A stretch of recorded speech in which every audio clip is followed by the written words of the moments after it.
होती है, तो बिना संतान के रह नहीं सकते, उसको संतान की प्राप्ति जरूरी। और साधुता है पूरे आरण्य वासियों को कि वो चैत्र की पूर्णिमा, यदि आप लोग नेट पर सर्च करेंगे, गूगल पर सर्च करेंगे, तो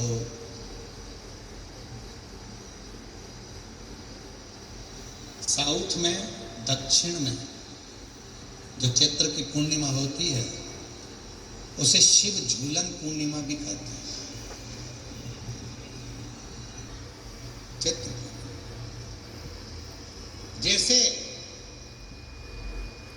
बैसाख और ज्येष्ठ 2 महीने ऐसे होते हैं जिन 2 महीने के किसी भी 2 प्रदोष पर यदि अनार का पुष्प शंकर भगवान को समर्पित करा जाता है, भगवान शिव जी को अगर अनार का पुष्प समर्पित करा जाता है तो संपदा की कमी नहीं होती, कभी वैभव की कमी नहीं होती। केवल 2 महीना ऐसा होता है, एक होता है बैसाख का महीना, एक होता है ज्येष्ठ का महीना।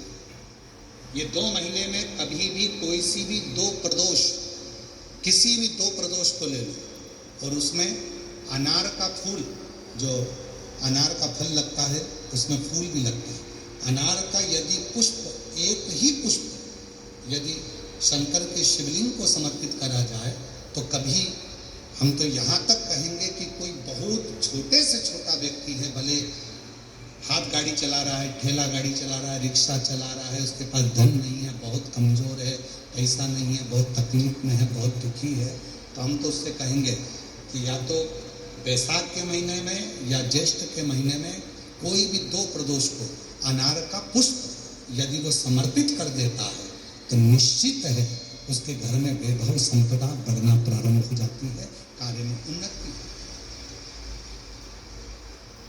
एक पत्र है, अच्छा है, जो बालक जातरणी में उठाकर विक्रांत के घर पर लगा दिया था, बालक को विक्रांत ने हाथ जोड़कर नमन कर उसका आदर कर सत्कार कर उसको निवेदन कर उसका वो बालक कहता नहीं जिसका नाम आनंद है। आनंद, तुम अपने माँ बरबरनी के पास, अपने पिता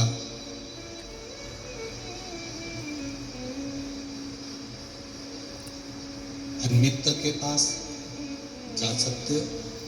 आनंद ने मना कर दिया। मैं पूर्व में माँ गोदावरी के तट पर रहता था,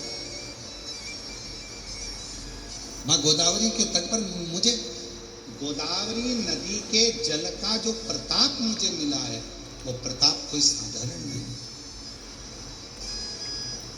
माँ गोदावरी के जल का मैंने जो स्मरण करा उसका फल मुझे ये मिला कि आज भी मुझे मेरे पूर्व का जन्म का स्मरण।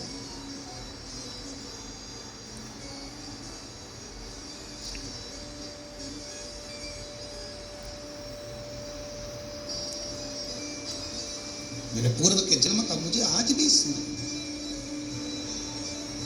और मैं पुनः वापिस अपनी मां बरबरनी के पास में, अपने पिता अनमित्र के पास में नहीं जाऊंगा, अब मैं सीधे वन में जाऊंगा।